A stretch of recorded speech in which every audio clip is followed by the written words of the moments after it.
네, 저는 오늘 시편 131편의 말씀을 가지고 안식의 고요라는 주제로 함께 은혜를 나누고자 합니다. 한번 제목을 따라해 주시겠습니다. 안식의 고요. 이 세계적인 영성신학자인 마르바 던의 안식이라는 책에서 그는 안식의 네 가지의 단계를 우리에게 제시하십니다. 안식의 네 가지 모습. 첫 번째는 뭐냐면 그치는 것입니다. 노동을 그치고 또 근심, 염려도 그치고 또 세상 문화를 따라가는 것도 그치는 것. 이것이 이제 안식의 첫 번째 모습입니다. 안식의 두 번째 단계는 쉼입니다. 쉼. 우리의 육체가 쉴 뿐만 아니라 또 우리 정신도 쉬고 또 영적인 쉼도 갖고 또 여러 가지 사회적인 그런 의무에 대한 쉼도 추구합니다. 안식의 세 번째의 모습부터 우리 아마 한국교회가 잘 못 누리는 것 같습니다. 세 번째 모습은 받아들임이라고 마르바 던은 말합니다. 받아들임. 뭘 받아들이냐면 교회 공동체의 가치를 받아들이고 또한 그저 움켜진 삶이 아니라 나누어주는 삶을 추구하고 또한 자신을 향한 소명을 받아들이는 것, 또 자신의 고난에 대한 하나님의 그러한 부르심을 받아들이는 것, 세상을 향하여 중보적인 태도를 받아들이는 것, 이것이 안식의 세 번째의 모습입니다. 안식의 마지막 모습, 마르바 던이 제시한 마지막 모습은 역시 우리 한국교회에 가장 결여되어 있는 것입니다. 그건 뭐냐면 향연입니다. 향연. 일종의 축제에 대한 삶을 뜻하는데 특별히 이 안식의 시간에 우리는 영혼에 대한 축제 그리고 하나님이 주신 어떤 음악, 아름다움, 또 음식, 사랑 등에 대한 향연까지 갖는 것. 그래서 여기까지 가질 때에 진정한 안식의 축복을 누리고 있다라고 이 책에서 얘기합니다. 그침, 쉼, 받아들임, 향연. 여러분들은 이 네 가지 중에서 어떠한 안식을 누리고 계십니까? 이 세대는 이른바 안식을 잃어버린 시대이죠. 일을 그치지도 못하고 염려도 내려놓지 못하고 아마 지금쯤 아직 조금 이르네요. 이따 한 5시쯤부터 내일 출근할 걱정에 막 스물스물 그렇게 생각하는 분들도 있을 것입니다. 또 어떤 건강한 축제, 어떤 하나님이 주신 어떤 자연 만물에 대한 아름다움이나 또 음악이나 예술에 대한 어떤 아름다움을 느낄 겨를도 없이 그저 쾌락의 탐닉만 가득한 시대입니다. 안식을 잃어버렸기에 우리 청년들, 청소년들 행복지수가 최하위 수준을 기어가고 있죠. 그리고 우리 청년들의 삶 속에서는 무엇인가 쫓기는 듯한 마음이 가득합니다. 그래서 뭘 하지 않으면, 무엇을 준비하지 않으면 영원히 낙오될 것 같은 불안감, 또 그러한 불안감들을 부추기는 세대 속에 살고 있습니다. 저 가평에 가면 필그림 하우스라는 그런 공간이 있는데요. 그래서 현대인들에게 쉼의 영성, 안식의 영성을 가르쳐주기에 만들어진 그런 곳입니다. 저는 필그림 하우스의 5주년 기념 감사예배 때 이게 초대된 적이 있었는데요. 근데 참 특별한 뉴스를 제가 들었습니다. 본래 이 필그림 하우스의 목적상 좀 삶에 좀 찌들려 있는 어떤 어른들, 장년들이 많이 이용할 거라 예상을 했는데 막상 뚜껑을 열어보니 오히려 20대, 30대 젊은이들이 더 많이 이용한다는 통계. 그래서 이 통계를 발표하신 분이 하는 말이 그만큼 요즘 젊은이들이 안식에, 진정한 쉼에 목말라 있다라는 것을 반영한다라고 얘기를 하더라고요. 과연 우리는 어떻게 안식을 누릴 수 있을까요? 우리 노엘 찬양대 어린 친구들도 어린이들도 요즘 행복지수가 높지 않습니다. 학교 가고도 쉽지 않고 너무너무 힘든 삶을 살고 있는데요. 오늘 본문을 보게 되면 다윗은 우리에게 정말로 아름다운 안식의 시를 남겨주고 있습니다. 다윗, 우리가 알다시피 그는 지금부터 약 3,000년 전의 사람입니다. 수많은 열방을 정복했던 왕, 또 군사 지도자, 또 시인. 그렇지만 그의 인생의 그러한 뒷모습에는 간음, 살인의 죄를 저지른 자, 또 그의 다음 세대에서는 성폭행, 또 증오, 살인이 있었고요. 급기야 아들에게서도 왕 위에서 쫓겨남을 경험했던 자. 그래서 우리는 다윗의 인생을 통해 바로 우리 자신의 모습을 보기도 합니다. 그렇지만 다윗은 오늘 우리에게 안식의 영성을 나누어주고 있습니다. 과연 우리가 안식의 고요를 어떻게 누릴 수 있을까요? 첫 번째, 다 같이 따라해 주십시오. 하나님을 부정하지 마라. 시작. 1절 상반절을 보시게 되면 다윗이 고백해요. 여호와여, 내 마음이 교만하지 아니하고 내 눈이 오만하지 아니하오며. 자, 이 교만 혹은 오만의 특성이 있습니다. 그것은 무엇이냐면 하나님이 없다라고 부정하는 태도입니다. 시편 4절에 보게 되면 교만에 대해 명확하게 이러한 설명을 합니다. 악인은 그의 교만한 얼굴로 말하기를 여호와께서 이를 감찰하지 아니하신다 하며 그의 모든 생각에 하나님이 없다 하도다. 즉 교만이란 그의 언행, 또 그의 생각, 또 그의 모든 삶의 방향성 안에 하나님을 부정하는 것, 이것이 바로 교만입니다. 우리는 잘되고 형통할 때에 너무나 교만하여 하나님을 잊어버리기 쉽습니다. 예를 들어 정말로 추앙받는 선 왕 중에 하나인 히스기야를 보십시오. 그가 하루아침에 18만 5천 명의 아수르 군대를 무찌르고 났지만 그 후에 마음이 교만해졌죠.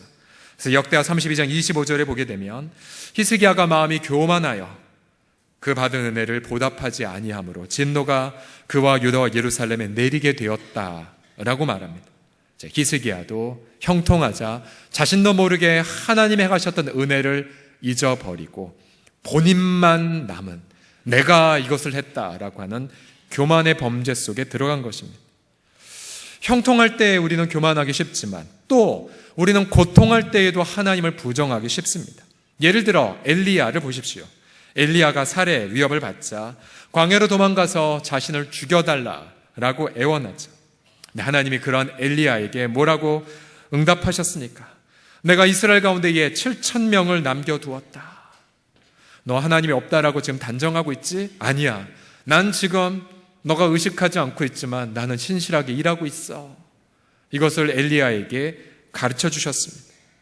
결국은 우리가 고통 중에 있을 때에, 또 인생의 깊은 암흑과 침묵 속에 있을 때에 하나님이 계시지 않는 것 같아 우리가 방황하죠. 그러나 하나님이 살아계시지 않는 것이 아니라 다만 우리의 눈이 가려져서 하나님의 신실한 일함을 깨닫지 못하는 것뿐이지. 제가 청년 시절 하나님이 계시지 않다는 의식 때문에 영혼이 매우 곰핍했던 시절이 있었습니다. 그냥 뭐든지 일이 안 되고 모든 게 다 형통하지 않았습니다. 마음은 우울했고, 또 제가 고등학교 때까지 공부 참 잘했는데 대학교 들어가서는 뭐 F도 맞고 C도 맞고 D도 맞고. D 맞아보셨어요 여러분? D? F 주기 싫어서 교수님이 그냥 D 주신 거. 독일어 과목 D. 아직까지 마음이 아프네요. D. 독일어. 공부도 안 됐어요 솔직히 말하면. 그래서 어떻게 마음 잡고 또 학교 캠퍼스 갔더니 마음 잡고 학교 간 날 기말고사였는데 시간을 잘못 알아 30분 늦게 가서 또 시험 망치고 이래저래 치이는 고통의 연속.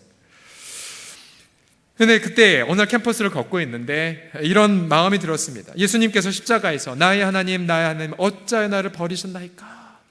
그 순간 제 마음속에 보였던 깨달음이 있었습니다. 예수님은 십자가에서 하나님이 계시지 않은 고통을 겪었구나. 나야 교만해서 하나님이 계시지 않다라고 단정할 수 있는데 예수님은 교만해서 하나님의 부재를 겪은 것이 아니라 바로 나를 구하기 위하여 스스로 어둠 속에 걸어가신 거죠. 예수님의 그 십자가의 고통을 목도하자 여러분 그러한 걸 제가 경험했어요. 제 마음속에는 이 부재의 검은 구름, 이 암흑의 미세먼지와 같은 것이 거치는 체험을 했었어요. 그때부터 제가 예수님의 그 십자가를 바라볼수록 이 의식의 어둠이 떠나가고 밝은 하늘이 보이기 시작하는, 이제 그때 하나님이 저의 이 감정과 망가진 영혼을 치유하기 시작했던 거였습니다. 여러분 교만은 스스로 해결되지 않습니다. 교만은 오직 자신을 비우신 예수님의 십자가 앞에서만 치유됩니다. 저는 저와 여러분 또 우리 모든 사랑하는 청년들 모두가 십자가에서의 예수님의 자신의 비움을 바라보고 교만이 치유되어 진정한 안식을 누리시길 예수님의 이름으로 축복합니다. 옆 사람 보며 축복합시다. 하나님을 부정하지 마세요. 시작. 두 번째로 안식의 고의를 어떻게 누리냐면요, 다 같이 따라 하시겠습니다. 하나님이 되려 하지 마라. 시작. 시편 131편 1절 하반절을 보시면 다윗이 고백하죠. 내가 큰 일과 감당하지 못할 놀라운 일을 하려고 힘쓰지 아니하나이다. 이 다윗이 사용했던 단어 큰 일, 또 감당하지 못한 놀라운 일, 이 두 단어를 구약을 통해 연구를 해보면 이런 특징이 있습니다. 하나님이 행하시는 고유한 일을 뜻합니다. 하나님이 행하시는 고유한 일. 다윗은 지금 뭘 고백하고 있냐면요, 난 하나님이 되지 않을 거다라는 고백이에요. 난 하나님이 되려 하지 않을 것이다. 여러분, 이게 너무나 쉬운 고백인 것 같습니까? 아니요, 그렇지 않아요. 저와 여러분의 이 죄성 속에는 사단의 죄의 목소리가 지금도 울려납니다. 사단이 최초의 범죄를 하였을 때에 그가 뭐라고 고백했습니까? 내가 스스로 나를 높여 하나님의 보좌 위에 올라가리라. 내가 지극히 높은 자와 비기리라. 사단은 하나님처럼 되려 했습니다. 그렇게 타락한 사단이 태초의 에덴 동산에서 우리의 인류의 첫 종상 아담과 하와에게 만나서 뭐라고 유혹했습니까? 너 하나님처럼 될 거야. 하나님처럼 될 거야. 그리고 우리의 조상이 범죄를 했죠. 그래서 우리 내면 속에는 이처럼 하나님처럼 되려는 죄성을 갖고 있습니다. 자, 하나님처럼 되려는 자의 특징이 있습니다. 그것은 뭐냐면 판단의 범죄를 저지르는 것입니다. 판단의 범죄. 즉, 하나님의 말씀의 권위를 무시하고 스스로 자신의 지성과 자신의 경험을 절대 기준으로 판단합니다. 사람들을 함부로 정죄하고 그리고 그 판단에 근거하여 스스로 무엇인가를 이루려고 하죠. 스스로 하나님이 되고자 하는 그런 죄성들 때문에 무수하게 많은 그런 죄악들이 나오는 것 아니겠습니까? 예를 들어 내 성은 내가 스스로 결정권이 갖고 있다는 성의 자기 결정권 때문에 무수하게 많은 범죄들, 그것이 지금 횡행하고 있는 걸 여러분 보지 않으셨습니까? 우리가 스스로 하나님이 되고자 할 때에 당연히 안식을 이룰 수가 없죠. 왜냐하면 우리는 하나님과 같은 능력과 지혜가 없기 때문입니다. 무엇보다 우리는 하나님처럼 거룩하지 못하기 때문이죠. 그래서 겉으로 보기에는 강한 것 같지만 속으로는 언제나 불안과 초조감으로 잠을 이루지 못합니다. 특별히 우리의 청년들도 결혼이나 직장이나 인생의 진로에 있어서 스스로 하나님이 되려 할 때에 또 자신의 비전, 또 자신의 야망, 하나님이 주신 꿈이었다고 생각하지만 실제로는 내 꿈이죠. 나의 야망. 그래서 내가 스스로 하나님이 되려 하는 그 마음이 있을수록 안식은 사라집니다. 그때에 다윗의 이 고백을 자신의 중심에 외치셔야 됩니다. 내가 큰 일과 스스로 감당하지 못할 일을 하기 위해 애쓰지 아니하다라고요. 왜요? 우리는 하나님이 아니거든요. 하나님이 아니거든요. 그래서 우리는 이 안식의 날, 이 주일날 우리 일 다 내려놓잖아요. 저 같은 경우 이제 월요일날 이제 제 사역 생각 안 하려고 작정합니다. 저는 지금도 기억합니다. 2008년도인가 한 주간 부산에서 우리 가족들이 휴가를 즐길 때에 휴가 첫날 이제 직업병이 있으니까 이제 성경을 펴고 큐티를 하는데 직업병 때문에 자꾸만 제 사역에 대한 염려, 사역에 대한 계획들이 막 스물스물 들었습니다. 근데 마침 그때 읽었었던 본문이 구약시대 때에 안식일 날 나무하다 잡힌 사람의 이야기였습니다. 근데 처방이 무엇인 줄 아십니까? 그 나무 안식일에 일한 사람을 죽여라 했습니다.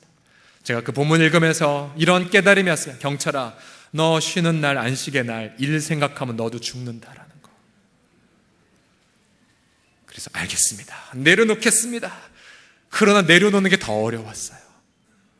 생각하고 싶었고요. 염려하고 싶었어요. 제 미래에 대해서 고민하고 싶었어요. 그거를 모두 다 잡아서 내가 쉼을 선포하는 것 너무 어려웠습니다. 왠 줄 아십니까? 내가 스스로 하나님 되고 싶었거든요. 내 인생 내가 결정하고 싶었고 내 운명 내가 개척하고 싶었거든요. 그래서 알았어요. 아, 스스로 하나님이 되려 하는 자 안식할 수 없구나. 그런 안식이 저의 근육이 되기까지 또 무수하게 많은 자기 몸부림이 있었습니다. 제가 지난주에 제가 그 한 커플의 결혼주례 상담을 했어요. 저에 너무 감사했던 게 뭐냐면 2006년도에 제가 맡았던 성도 집에 신방 가보니 저한테 자기 딸 이제 30대 초반에 들어선 자매 결혼하게 해달라고 이제 기도 제목을 주셨어요. 알겠습니다. 믿습니다. 열심히 기도했죠. 2년 그 지역을 맡았는데 응답 안 됐습니다. 다시 3년 지나고 또 2년이 지나고 7년이 지나고 저에게 오기 직전 저는 그분의 얼굴을 볼 수가 없었습니다. 응답이 안 됐기 때문에 어떻게 성인철 목사 기도빨이 그렇게 없었어. 7년간 기도했는데 우리 딸 시집 못 가나 원망할까 봐. 그리고는 또 해마다 이렇게 안부 묻고 목사님 저희 딸 아시죠? 그때마다 어떡하지? 제가 마담 뚜의 은사는 없고 어떻게 하면 좋나? 이 죄책감. 근데 그 자매가 이제 결혼한다고 커플 신랑을 데려왔거든요. 저희 교회 식구는 아니니까 괜히 누구지 생각하실 필요 없어요. 그래서 제가 너무 기뻤어요. 근데 이 자매의 고백이 너무 귀했어요. 이제 30대 후반인데 이런 고백을 하더라고요. 목사님, 아마 일찍 이 형제랑 만났다면 이 어떤 성품이나 또 미성숙함 때문에 결혼하지 못했을 거예요. 근데 하나님이 이때까지 기다리시면서 준비하셨다가 하나님의 때에 저희를 만나게 하셨다고. 하나님의 때에 만나게 하셨다는 거. 그 자매는 30대 후반이지만 또 그 자매가 얘기해 주시더라고요. 목사님, 몇 달 전에는 같이 신앙 공동체에 있었던 이제 자매인데 68년생이 이제 시집을 갔다. 68년생이면 몇 살인 줄 아십니까? 어떻게 아세요? 49이세요. 49.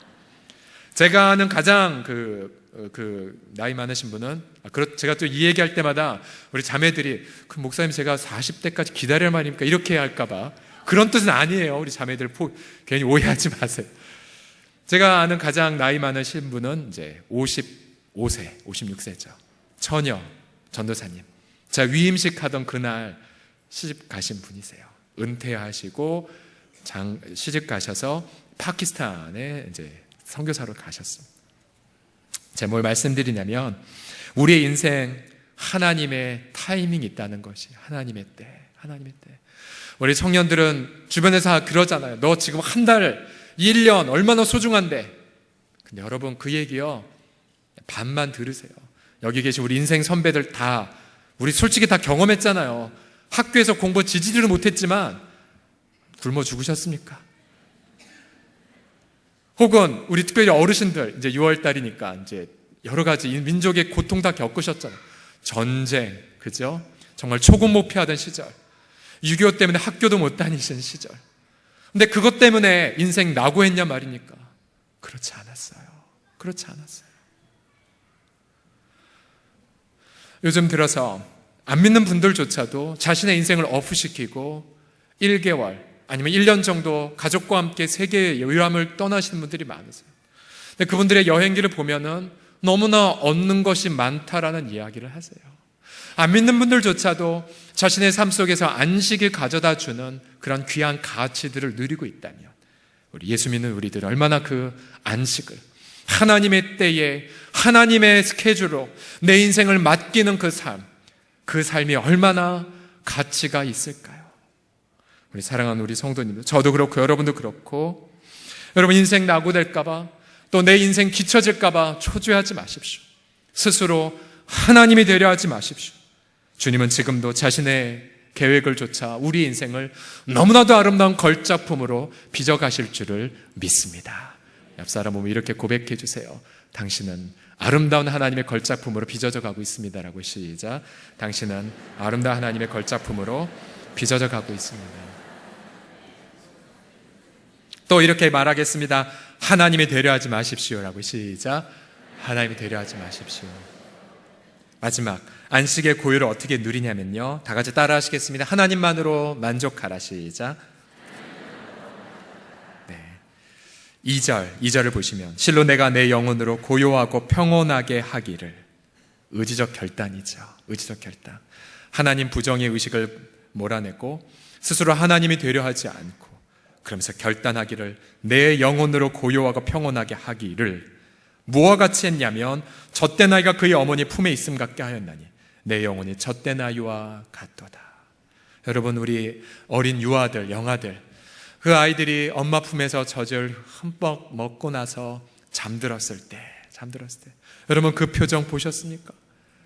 밖에 천둥이 치고 폭풍이 불고 무슨 큰 전쟁이 나고 테러가 나고 그 아이는 너무나도 고요하고 평온하게 잠을 잡니다. 지금 제 막내는 이제 장성에서 무려 이제 24개월은 지났기 때문에 장성에서 제가 먹는 밥 다 먹지만 이제 한참 젖을 먹을 때에는 젖 먹고 이제 잠들잖아요. 그럼 이제 옆에 청소기를 청소를 해도 안 일어나요. 신기하다. 그래서 과거에 문을 열고 바로 귓가에다 했는데 안 일어났습니다. 청력 정상입니다. 이제 안식이죠, 안식. 고요함과 평안함, 평안함과 고요함. 다윗, 우리가 앞서 제가 소개했던 것처럼 다윗은 일평생 수부수하게 많은 죄악들, 또 처절한 실패들, 정말 남복의 넘사스러운 일들을 겪었던 분이었어요. 그러나 다윗은 지금 주의 품 안에서 고요함과 평온함을 누리고 있어요. 왜 그랬을까요?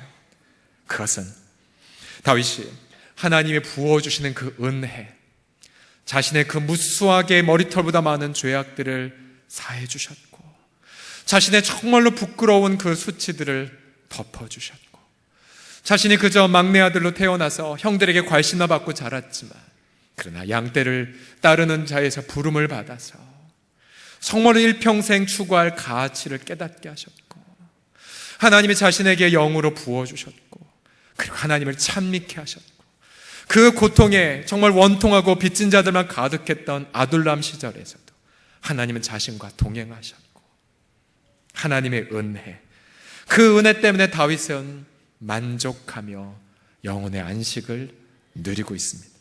우리 예수님은 자신의 친히 자신을 이렇게 소개하죠. 나는 안식의 주일이라고. 마태복음 11장 28절 29절을 보시면 수고하고 무거운 짐진 자들아 다 내게로 오라. 내가 너희를 뭐하게 하신다고요? 쉬게 하리라. 쉬게 하리라. 너무 좋은 구절이에요. 내가 너희를 쉬게 하리라. 그래서 제가 가끔 이제 어디 여행을 가면 제가 꼭 찍는 그런 저만의 그런 사진이 있습니다. 그게 뭐냐면 바닥이나 아니면 뭐 이런 데에 벌러덩 누워서 행복한 미소를 찍는 하는 장면을 제 아내 보고 꼭 찍게 합니다. 제 아이들이나. 안식의 주를 찬양합니다. 이런 뜻이 안식의 주. 주님은 우리에게 쉼을 주십니다. 왜냐하면 주의 마음은 온유하고 겸손해서 쉼을 누리지 못한 우리 마음의 고통을 아십니다. 그러면서 주님은 자신의 멍에를 메고 우리에게 주님께 배우라고 말씀하시면서 내가 너희 마음이 쉼을 얻는다고, 내 멍에는 쉽고 가벼운 멍이라고 말씀하고 계십니다. 우리 예수님, 그분은 우리 아침에 1부 2부 때 나눴던 것처럼 우리 모든 죄짐을 대신 짊어지셨죠. 사망의 권세 패하셨습니다. 우리를 부르셔서 하나님의 아들 딸들로 입양하셨고요, 주님과 함께 그리스도와 함께 모든 하늘의 은총을 누리게 하십니다. 우리의 기도할 때 응답하시고 우리를 들어서 세상 변화의 통로로 삼아주십니다. 그래서 우리가 예수님의 그 십자가와 부활로 만족할 때에 세상에 줄 수 없는 고요와 안식을 누립니다. 여러분이 안식과 고요, 우리 크리스천만이 갖고 있는 놀라운 특권, 이 안식을 여러분 마음껏 누리십시오.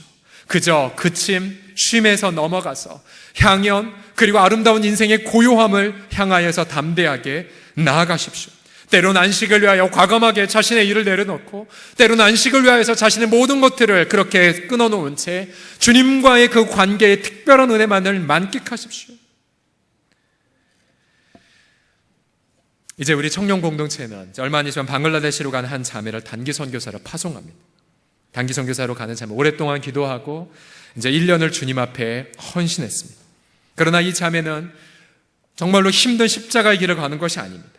정말로 하나님의 초대, 정말로 1년의 그 행복한 안식의 삶으로 초대받은 것이죠. 결혼이나 인생의 진로 주님 앞에 다 맡기고 떠납니다. 인생 전체에 대해 안식을 누리는 기회를 잡은 거죠. 그 주님은 자신 앞에 드린 1년간의 이 쉼의 시간들을 평생을 드린 것으로 간주하셔서 그 자매의 인생을 또한 드라마틱하게 인도하실 것입니다. 왜냐하면 안식은 하나님의 하나님 되심을 고백하는 숭고한 시간이기 때문입니다. 또 우리는 오늘 교회적으로 임직자 선거를 예배 후에 공동회의 시간에 하고자 합니다. 저는 이 선거의 모든 과정이 안식이 가득하기를 예수님의 이름으로 선포합니다. 왜냐하면 우리는 겸손하게 하나님의 하나님 되심만을 인정할 것이기 때문입니다. 여러분 스스로 높은 마음과 또 큰 일을 하려고 하지 마십시오. 모두 다 젖된 나의 마음처럼 주님만으로만 만족하십시오. 특별히 우리가 후보자 이름을 작성하기 전에 행위나 우리 마음속에 어떤 판단과 정죄의 마음이 조금이라도 들어서 지금 성령 하나님께서 우리의 양심을 강하게 채적하신다면 회개하십시오. 그리고 진정 사랑하는 마음으로 성령이 주시는 그런 손길을 쫓아서 겸손하게 주님 앞에 써내려 가십시오. 다윗이 안식을 누릴 때에 마침내 열방을 통치하는 하나님을 체험했던 것처럼 저는 우리 서롱성 공동체의 모든 식구들, 우리 어린이부터 우리 청년에 이르기까지 어르신에 이르기까지 모든 분들이 예수님의 십자가 그늘 안에서 그 부활의 빈 무덤 안에서 안식의 특권을 누리심으로 열방을 변혁시키는 위대한 하나님의 영광에 쓰임받기를 예수님의 이름으로 축복합니다. 우리 같이 시간 찬양하죠. 큰 꿈은 없습니다. 안식의 특권을 누린 자만 부를 수 있는 노래입니다. 큰 꿈은 없습니다. 이 찬양 드리고 우리 기도하고 예배를 마칩시다.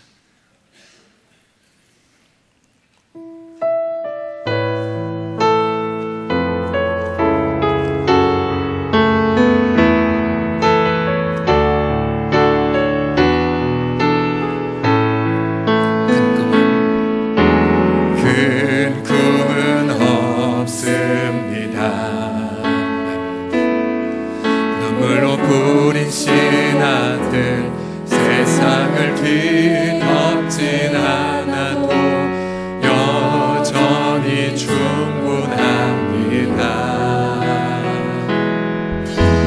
큰 꿈은 없습니다. 맡겨주신 영혼들 그들을 사랑하고 섬기면 그것만으로 난 충분합니다. 그래도 한 꿈은 있습니다.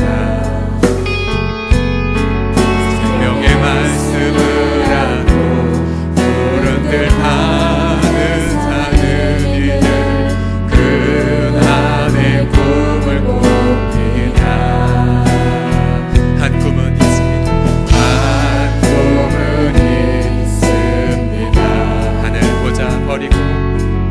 하늘 보자 버리고 낮아져 이 땅에 오신 주님, 주님만이 나의 꿈이십니다. 주님만이 내 사랑입니다. 세상은 내려놓고 엎드리노니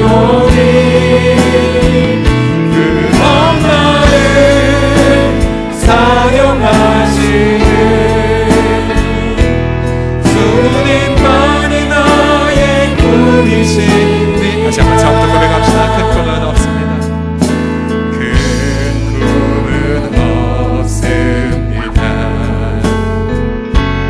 눈물로 뿌리지 않는 세상을 뒤덮진 않아도 여전히 충분합니다.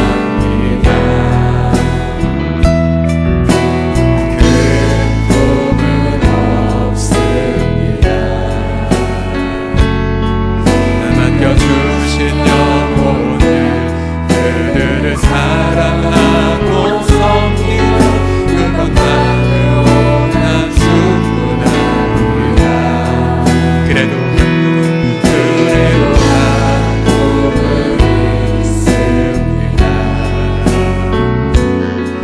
생명의 말씀을 하고 어른들 하는 사는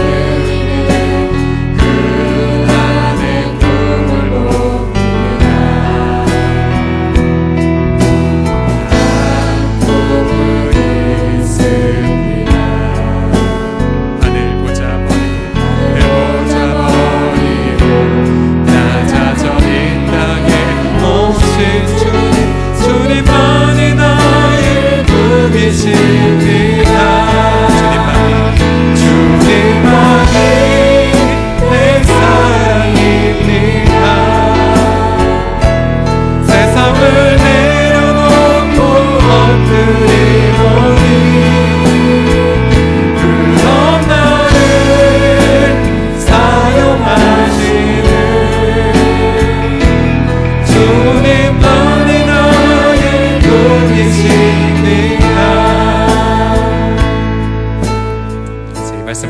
기도합시다. 하나님, 다윗처럼 하나님이 그 무궁한 은혜 때문에 우리 마음이 교만하지 말게 하시고 또 내 눈이 오만하지 말게 하시고 또 하나님, 내가 큰 일과 감당하지 못할 놀라운 일을 힘쓰지 말게 해주십시오. 내가 십자가의 그늘과 부활의 빈 무덤 속에서 내 영혼의 고요함과 평온함을 누리게 하여 달라라고 우리 같이 시간 주님 앞에 하나님 저를 되려했던 교만을 회개하고 하나님 부정했던 그러한 불신도 회개하면서 주님 앞에 주님만으로 만족해 하는 겸손한 젖된 아이와 같은 심령, 안식의 심령 그렇게 허락해 달라고 우리 같이 회개와 결단의 고백 드립시다. 기도하겠습니다. 아버지 하나님,